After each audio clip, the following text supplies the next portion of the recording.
இன்று பொதுக்கூட்டத்தை கூட்டியுள்ளேன். உங்கள் பிரச்சனைகளை கூறுங்கள். காட்டில் எங்களால் வாழ முடியவில்லை.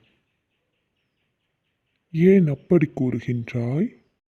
நரியார் எங்களை ஒற்றுமையாக வாழ விடுகிறார் இல்லை. ஆச்சரியமாக இருக்கிறதே. சிங்கராசாவை எங்களுக்குள் பிரச்சனைகளை ஏற்படுத்துகிறார். நாங்கள் ஒற்றுமையாக இருந்தால் தனக்கு பாதிப்பு என்று தந்திர விளையாட்டு விளையாடுகிறார். அவருடைய விளையாட்டுகளை நானும் கவனித்துக் கொண்டு தான் வருகின்றேன். அது சரி, நீங்கள் ஏன் அவருடைய பேச்சை கேட்கின்றீர்கள்? அவர் உதவி செய்வது போல் வந்து பிரச்சனைகளை உருவாக்குகிறார்.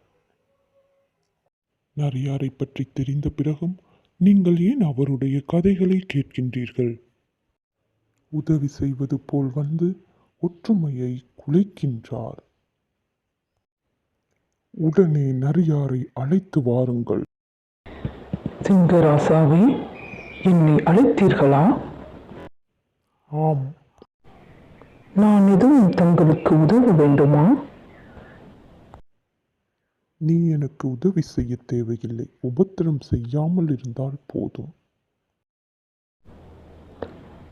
அரசே, நீங்கள் சொல்வது எனக்கு புரியவில்லை. புரியவில்லையா? புரியாதது போல் நடிக்கின்றாயா? நான் நடிக்கின்றேனா? நன்றி அரசே, நன்றி. உனது கபட புத்தி எனக்கு தெரியும். எனவே என்னிடம் உனது ஏமாற்று வித்தை பலிக்காது. அரசே, என்னை பார்த்து இப்படி கூறுகிறீர்கள். நான் நல்லவன், எல்லோருக்கும் உதவி செய்பவன். நீ நல்லவனா? நீதான் இங்கு வாழும் விலங்குகளின் ஒற்றுமையை குலைக்கின்றாய். அரசே, என்னை பற்றி யாரோ உங்களிடம் பிழையாக கூறிவிட்டார்கள். எல்லாம் சரியாகத்தான் கூறியுள்ளார்கள். நான் இங்கு வாழும் மிருகங்களின் நன்மை கருதி இந்த காட்டை விட்டே உன்னை ஒதுக்கி வைக்கின்றேன். இனி நீர் இந்த காட்டுக்குள் நடமாடக்கூடாது. என் உத்தரவை மீறினால் கடுமையான தண்டனையை நான் வழங்குவேன். அரசே, என்னை மன்னித்து விடுங்கள். இனிமேல் இவ்வாறான தவறை நான் செய்ய மாட்டேன்.